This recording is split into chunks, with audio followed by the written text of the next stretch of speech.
Welcome to the Original Self Podcast. I'm Yvette Dakota, owner of Dakota Life Coaching. I'm a psychology-informed life coach exploring resilience, mindset, and the courage to become your authentic self. This is a space for honest conversations about growth, identity, relationships, and all the messy moments in between that shape who we become. Whatever brought you here today, you're in the right place. Over the years, standing behind a salon chair and coaching individuals, I've noticed something. People rarely come in for just a hair service or a single topic. They come carrying doubts, fears, dreams, and quiet questions about who they are becoming. And underneath all the noise, expectations, criticisms, and pressure, there's still a version of ourselves trying to move forward. Today, I want to explore something that gets in the way of that more often than we'd like to admit. Let's explore when the I is everything, the cost of only seeing yourself.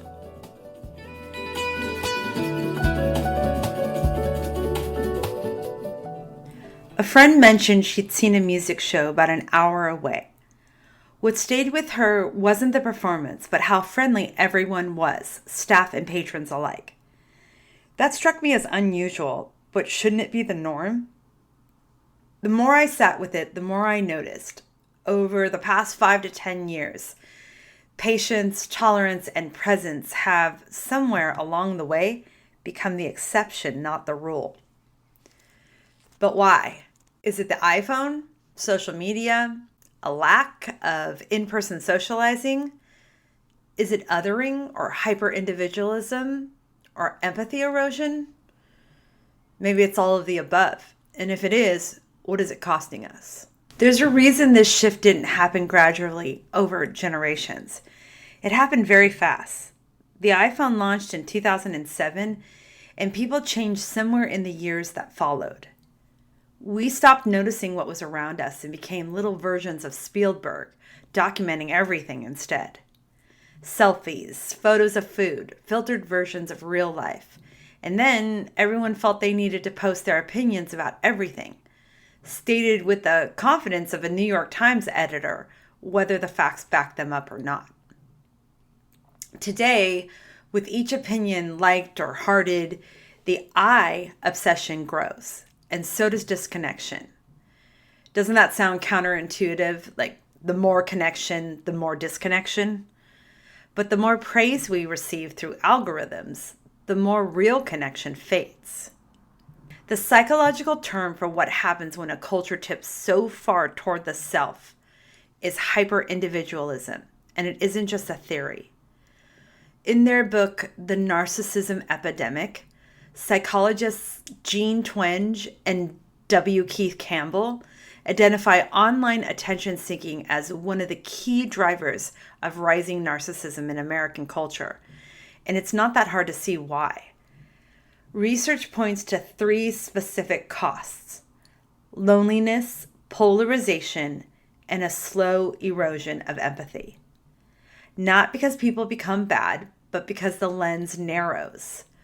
When we filter everything through my experience, my opinion, my image, there's just simply less room for anyone else. You can see all 3 playing out across the last 3 generations, just in different ways.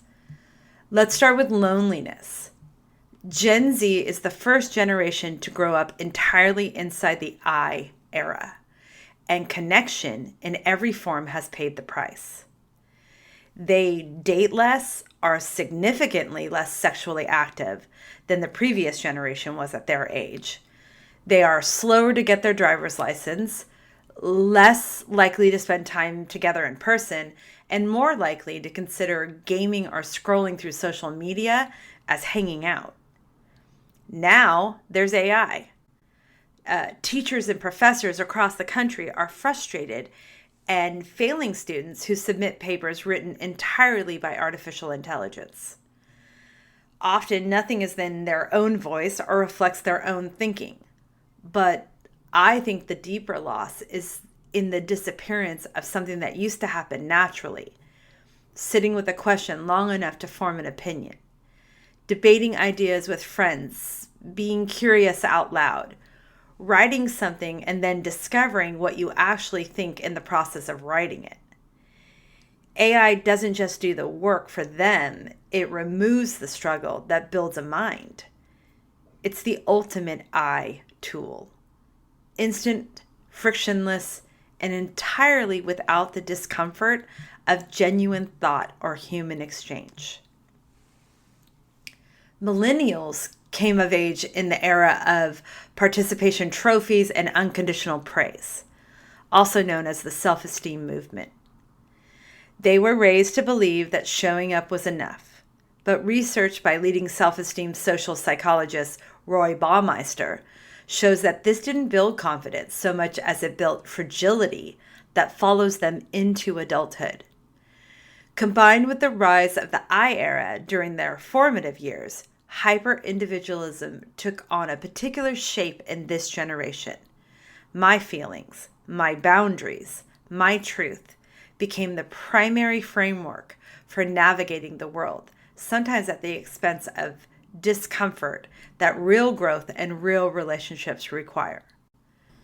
Many are still living at home, working remotely, and maybe their most social interaction is a Slack message.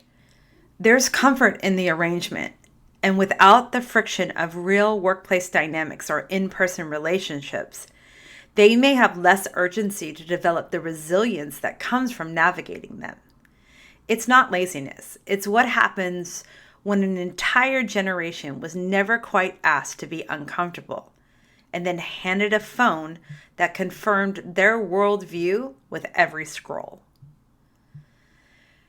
Last is Gen X, my own generation. We stay home, stream, and if we're being honest, don't put much effort into maintaining friendships the way we once did. I feel like the pandemic pushed us toward aloneness quickly, and we settled into it like a warm bath.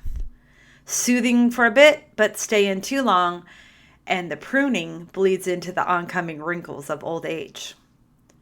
Gen X's version of hyper-individualism looks different from the generations that followed us.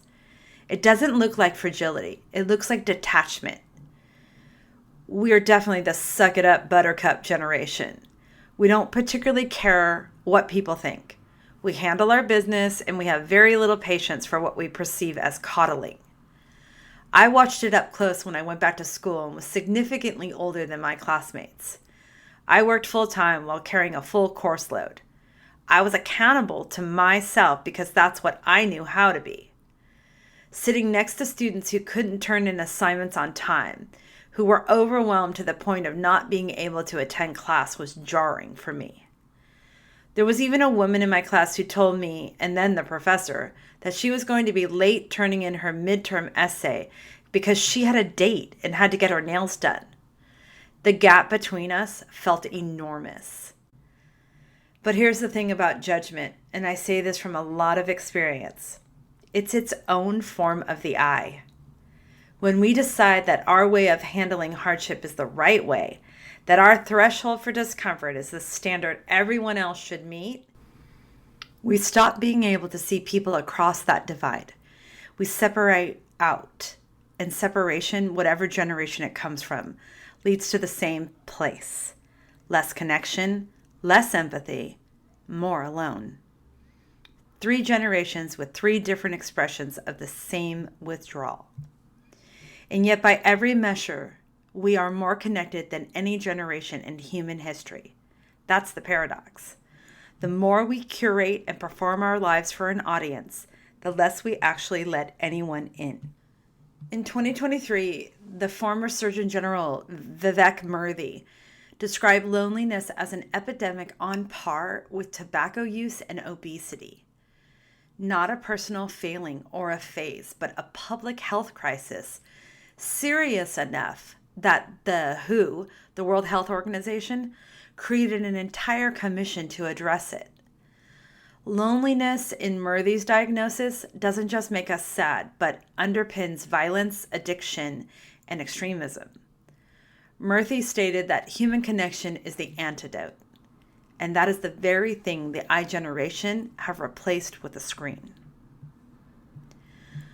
Loneliness doesn't stay private for long. When people stop truly connecting, they start dividing. And nowhere is that more visible right now than in our politics. Us and them is where we are. I live in one of the most liberal parts of the country, and I won't pretend I'm above it. My blood runs blue. I watch what is happening to this country under this administration, and I feel the heat of it. I have many friends, clients, and coworkers who won't give the time of day to people who voted red, nor are they able to have a productive debate about their thoughts and opinions. They won't even sit long enough with an opposing point to actually consider it. Where I live, supporting MAGA isn't just a political difference of opinion. In its purest form, it's a moral failing, a conscious stripping of civil rights. And on the other side of the country, people feel exactly the same way about us. That's what is known as polarization. Two groups, both certain they're right, both increasingly unable to see the humanity in the other. The I doesn't just isolate us from individuals. It isolates us from the entire group of people who don't reflect our tribal worldview back to us. A lot of this is by design because we no longer consume the same reality. The digital algorithm doesn't show you the world, it shows you a mirror. It feeds you more of what you already believe until your feed becomes a closed loop, and everyone outside of it starts to look like the enemy. Take Fox News and One America News Network versus CNN and MS Now viewers. They aren't just disagreeing. They're living in entirely different versions of what's true. Those living in small towns versus living in cities might as well be living in different countries at this point, not just in politics, but in daily reality, in access, in values, and in what they're afraid might be the real truth. Class is another big yet rarely spoken about polarizing divide that is fueling hyper-individualism.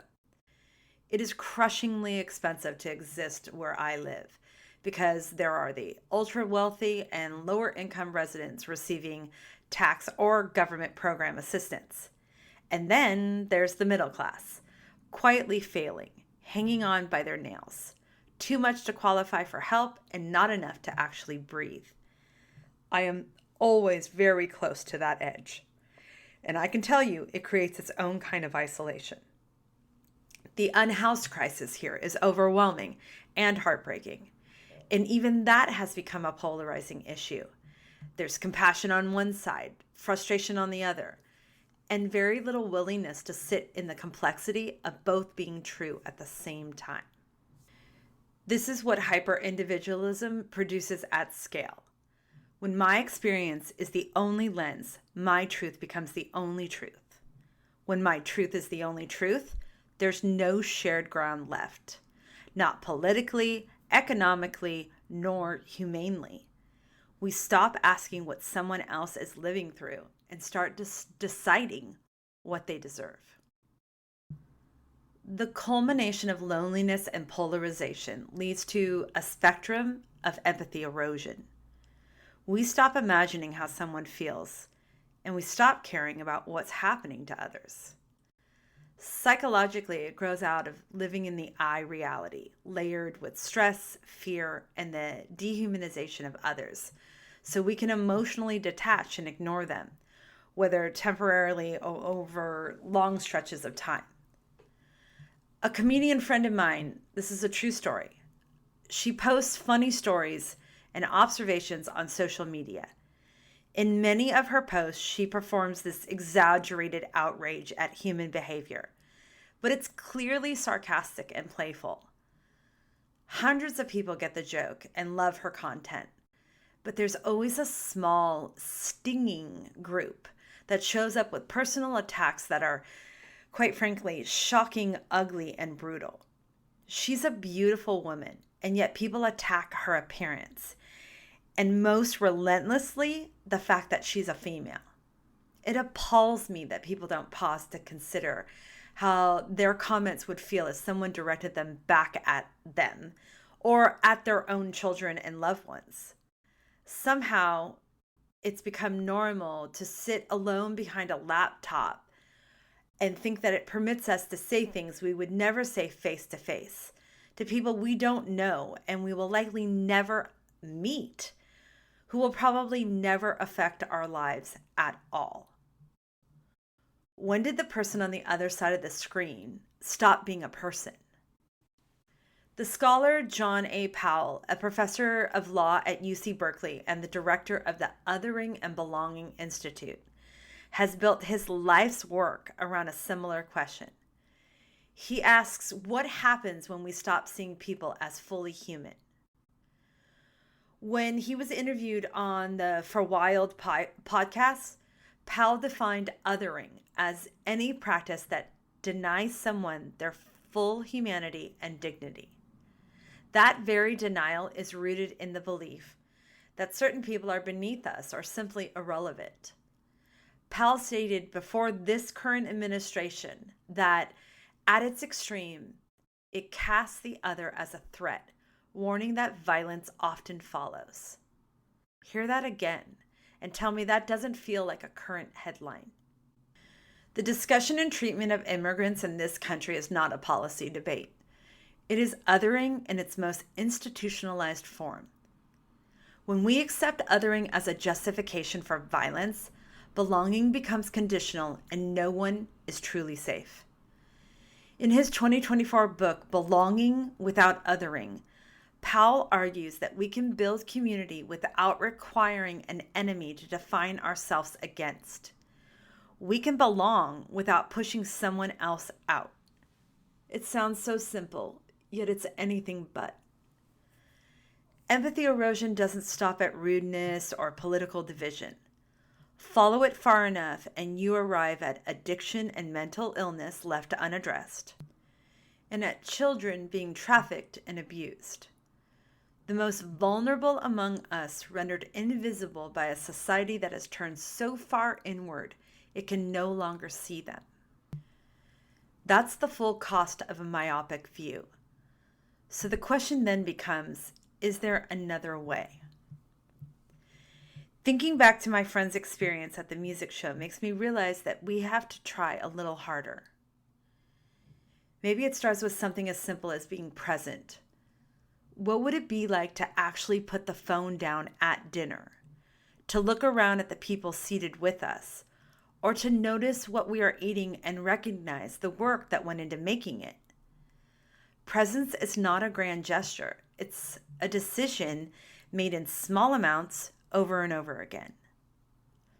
And when we're present, we start to notice what we've been missing. Ask yourself what gets lost when we're half present. Maybe it's your life when you use a crosswalk, staring down at your phone the entire time as traffic whizzes nearby. Or maybe it's something quieter, the unhoused person sitting on the same corner you pass every week. What would be the harm in smiling, saying hello, or even stopping to ask how they're doing? Extending our circle of concern doesn't require a grand gesture. It only requires looking up and seeing what's in front of you. Looking up also means being willing to see people we'd rather avoid. What if we actually sought out the discomfort, such as, spending time with the other team? Open, honest conversations with people who see the world differently than we do. I know many people would say that's not an issue for them, yet when it comes to political differences, I have a gut feeling the percentage who wouldn't do it is significantly high. But can you imagine seeking it out rather than avoiding it?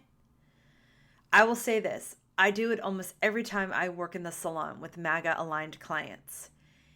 It's uncomfortable, but it's also the only way I know how to keep the circle from closing entirely. That discomfort requires accountability. And accountability is simply owning what you do and say and sitting with the consequences without looking for someone else to blame. It's not being a passive participant in your life or in the lives of the people around you. Psychologists call this your internal locus of control, the belief that your choices, not your circumstances, determine your outcomes. It's also one of the greatest builders of resilience. What you say lands somewhere, and what you do affects someone. Therefore, accountability is the decision to care about that, and caring builds trust, empathy, and respect. It also slowly dismantles the us and them. It opens communication and makes real resolution possible. For me personally, accountability and how I show up in relationships starts with truly listening, not waiting for my turn to speak or forming my response before the other person is finished, but actually hearing what someone is saying to me. It means walking the talk and talking the walk. The values I speak about on this podcast, in my coaching, and in my life have to show up in the room when it's inconvenient, when I'm tired, or when the person in front of me is difficult. That's when it matters most. And though I wish I could say my accountability is absolute, it's a trait I'm willing to continue to work on. And sometimes accountability looks like something even smaller than that. Years ago on vacation, I met a couple from the Netherlands who were baffled by something Americans do constantly. People passing by would say, "Hello, how are you?" and keep walking without waiting for an answer. I laughed and told them it was just a part of the greeting. They paused, then said, "So you don't really care about how we are, it's just words?" My amusement faded quickly. They had just described an entire culture habit in one sentence: self-absorption. I realized that I can't fix the country or the world, but I can attempt to make my small circle a little nicer. I start with small acts of kindness: a smile, eye contact, a compliment, a thank you, or asking someone how they really are and then sticking around to hear the answer. Which is exactly what my friend experienced at that music show, and it moved her enough to tell me about it. The world changes one circle at a time. I have one small reflection question for you. Whose circle could you step into this week, and what might you find there? Thank you for listening to the Original Self podcast. If these reflections resonate with you and you'd like to explore your own growth, you can learn more about my coaching at dakotalifecoaching.com. Thank you.